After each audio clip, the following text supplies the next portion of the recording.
Assalamualaikum warahmatullahi wabarakatuh. Apa kabarnya hari ini anak-anak hebat? Iya, alhamdulillah sehat ya. Gimana untuk kelas 4? Sehat semuanya? Kelas 5? Oke, berarti hari ini sudah siap ya untuk mengikuti pembelajaran. Iya. Sekarang untuk pembelajaran PPKN ya, untuk kelas 4 dan juga kelas 5 akan Ibu satukan dalam satu kelas karena untuk guru kelas 4 sedang berhalangan hadir untuk hari ini, jadi pembelajarannya kita satukan bersama dengan Ibu ya. Sebelum memasuki pembelajaran, kita baca doa terlebih dahulu. Silakan dipimpin oleh kelas 5. Boleh Alia, silakan dipimpin doa. Nah, sekarang kita akan memasuki ke pembelajaran ya, PPKN. Sebelum itu, untuk menumbuhkan rasa cinta kita terhadap tanah air, boleh dari kelas 4 dan juga kelas 5 silakan berdiri untuk menyanyikan lagu Indonesia Raya bersama. Iya, baik. Sudah selesai ya, silakan duduk kembali. Nah, untuk pembelajaran hari ini kita akan belajar materi tentang PPKN ya. Untuk kelas 4 materinya yaitu mengenal lembaga pemerintahan desa dan kecamatan.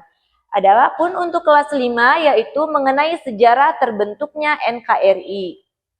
Nah, untuk tujuan pembelajaran kita untuk kelas 4 yaitu untuk mengetahui lembaga-lembaga pemerintahan yang ada di desa maupun di kecamatan, dan untuk tujuan pembelajaran kelas 5 yaitu untuk mengetahui sejarah terbentuknya NKRI dan bisa menjelaskan apa saja yang terjadi dalam peristiwa pembentukan NKRI. Nah, seperti itu ya. Nah, sekarang kita sebelum memasuki pembelajaran, bagaimana kalau kita cek dulu ya, tepuk fokus dulu. Bagaimana? Sudah hafal kan? Kelas 4 dan juga kelas 5 kita satukan, oke? Tepuk fokus. Melihat, mendengar, mengingat, fokus. Oke, berarti sekarang kita sudah siap ya untuk ke pembelajaran. Sekarang kelas 4 boleh buka dulu buku PPKN-nya yang mengenai lembaga pemerintahan desa dan kecamatan. Begitupun dengan kelas 5, boleh dibuka buku PPKN-nya mengenai sejarah terbentuknya NKRI. Nah, Ibu nanti kasih waktu kalian untuk membaca buku yang sudah kalian dapatkan. Nanti Ibu akan kembali lagi ke kelas 5 ya. Sekarang Ibu ke kelas 4 dulu. Nah, untuk kelas 4, kalian tahu struktur yang ada di pemerintahan desa? Pernah mendengar desa? Iya, pasti pernah ya. Desa, kecamatan, karena kita juga tinggal ada desanya, ada kecamatannya. Ya. Nah, sekarang Ibu akan menjelaskan mengenai desa dulu. Berarti desa itu dipimpin oleh kepala desa. Terus di bawahnya itu ada sekretaris desa, dibantu oleh kepala urusan tata usaha, kepala urusan keuangan, kepala urusan perencanaan. Nah, dan juga kepala desa itu dibantu oleh beberapa seksi. Di sini ada seksi kepemerintahan, seksi kesejahteraan, dan juga seksi pelayanan. Nah, di bawah struktur kepala desa biasanya itu ada kepala dusun. Ada kepala dusun 1, kepala dusun 2, kepala dusun 3, kepala dusun 4. Nah, di sini kepala desa itu bertanggung jawab kepada BPD atau BPD ini selaku yang mengawasi kinerja dari kepala desa. Nah, di sini ya, untuk tugas kepala desa yaitu yang pertama adalah membina perekonomian desa, selanjutnya membina kehidupan masyarakat desa, yang ketiga mendamaikan perselisihan masyarakat di desa. Misalkan kalau ada perselisihan antar warga, misalkan ya, nah bisa diselesaikan oleh kepala desa dan juga membina perekonomian ya. Jadi yang mengatur semuanya di desa itu yaitu kepala desa. Nah, sekarang selanjutnya yaitu struktur dari organisasi kecamatan. Nah, di sini Ibu ada organisasi kecamatan itu dipimpin oleh camat. Selanjutnya camat itu dibantu oleh sekretaris kecamatan, dan juga kelompok jabatan fungsional. Nah, untuk sekretaris kecamatan itu ada beberapa kasubag ya, ada kasubag 1 dan kasubag 2. Nah, itu dari struktur kecamatan. Jadi, kan kecamatan itu dipimpin oleh seorang camat. Camat itu diangkat oleh siapa? Oleh bupati atau wali kota atas usul sekretaris daerah kabupaten atau kota. Biasanya camat itu berbeda dengan kepala desa. Kalau camat itu kan langsung dipilih ya dari kabupaten. Nah, berarti dia itu seorang pegawai negeri sipil karena digaji langsung oleh pemerintah. Ya, seperti itu. Nah, sekarang Ibu akan membagikan LKPD ya. Nanti untuk kelas 4 silakan LKPD-nya dibaca terlebih dahulu, nanti langsung dikumpulkan. Baik, sekarang Ibu akan ke kelas 5 ya. Akan ke kelas 5 dulu. Nanti kan sudah dibaca bukunya? Iya. Nah, sekarang kelas 5, boleh lihat ke depan ya. Sejarah terbentuknya NKRI. Nah, sebelum ada kata NKRI itu, kita itu harus melihat dulu runtunan peristiwa apa yang terjadi sebelum terbentuknya NKRI. Nah, di sini yang pertama adalah tanggal 29 April ada BPU PKI.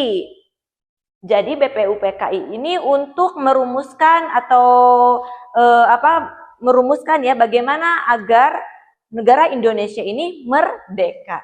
Nah, tanggal 6 Agustus Hiroshima diledakkan oleh bom atom. Karena Jepang waktu itu kan Jepang itu menjajah Indonesia ya. Ternyata pada tanggal 6 April Hiroshima itu diledakkan oleh sekutu ya. Jadi ada beberapa petinggi dari Jepang itu dia kembali lagi ke Hiroshima ke Jepang. Jadi otomatis kekuasaan kekuasaan Jepang yang ada di Indonesia itu melemah. Nah, ini dijadikan kesempatan oleh orang-orang terdahulu kita bagaimana untuk merebut kemerdekaan. Nah, tanggal 7 Agustus tadinya kan dibentuk BPU PKI, sekarang BPU PKI diubah menjadi PPKI. Jadi Panitia Persiapan Kemerdekaan Indonesia. Nah, sekarang tanggal 9 itu Jepang kembali dibom oleh sekutu dan membuat Jepang bertekuk lutut kepada sekutu. Jadi Jepang itu dibom untuk kedua kalinya sehingga Jepang itu mengalah ya, menyerah terhadap sekutu. Otomatis di Indonesia itu petinggi-petinggi dari Jepang dibawa lagi ke Jepang ya. Jadi Indonesia sekarang kosong begitu ya untuk kekuasaan dari Jepang. Nah, tanggal 15 Agustus ada rapat pembacaan mengenai proklamasi itu kapan sih akan dibacakan. Jadi gitu ya. Harus diputuskan itu oleh rakyat bukan oleh Jepang. Jadi ada dibentuklah sebuah rapat bagaimana kapan akan dibacakannya itu proklamasi kemerdekaan Indonesia. Dan pada tanggal 15 itu ada peristiwa Rengas Dengklok, yaitu Soekarno dan Hatta itu diamankan ya agar tidak terpengaruh oleh Jepang karena harus segera membacakan teks proklamasi agar Indonesia segera merdeka. Nah, tanggal 17 Agustus diputuskanlah bahwa Soekarno membacakan teks proklamasi.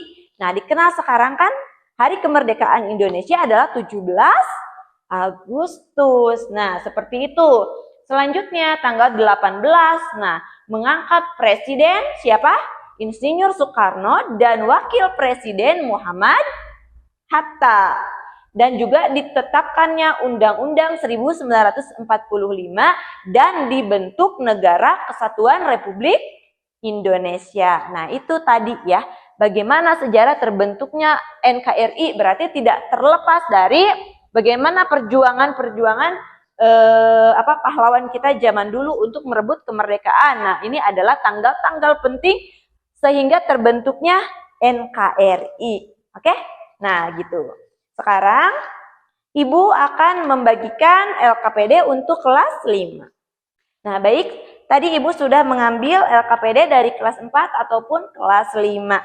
Dan jawabannya cukup bagus ya, kalian sudah mengerjakan apa yang ada di LKPD dengan baik dan benar. Nah, sekarang Ibu akan mengulas kembali apa yang telah kita pelajari tadi ya.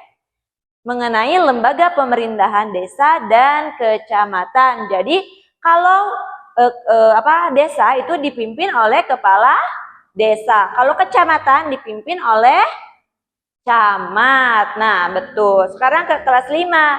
Tadi kita mempelajari sejarah terbentuknya NKRI. Ada tanggal berapa saja tadi? Ada 29 April. Ada pembentukan BPUPKI ya. Terus ada Hiroshima diledakkan oleh bom. Selanjutnya BPUPKI berubah menjadi PPKI. Terus ada juga peristiwa pembacaan teks proklamasi, pembentukan undang-undang, dan juga terbentuklah Negara Kesatuan Republik Indonesia.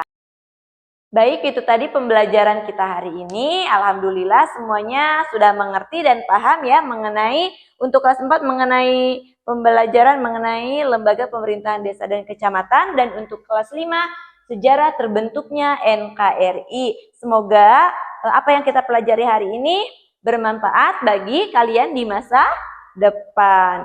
Oke, baik. Pertemuan kita hari ini dicukupkan sekian. Silakan boleh dari kelas 5 dipimpin doa ya sebelum mengakhiri pembelajaran. Ya, baik. Terima kasih untuk anak-anak hebat baik kelas 4 dan juga kelas 5. Terima kasih sudah mengikuti pembelajaran dengan baik. Sampai jumpa di pertemuan selanjutnya. Wabillahi taufiq wa hidayah. Wassalamualaikum warahmatullahi wabarakatuh.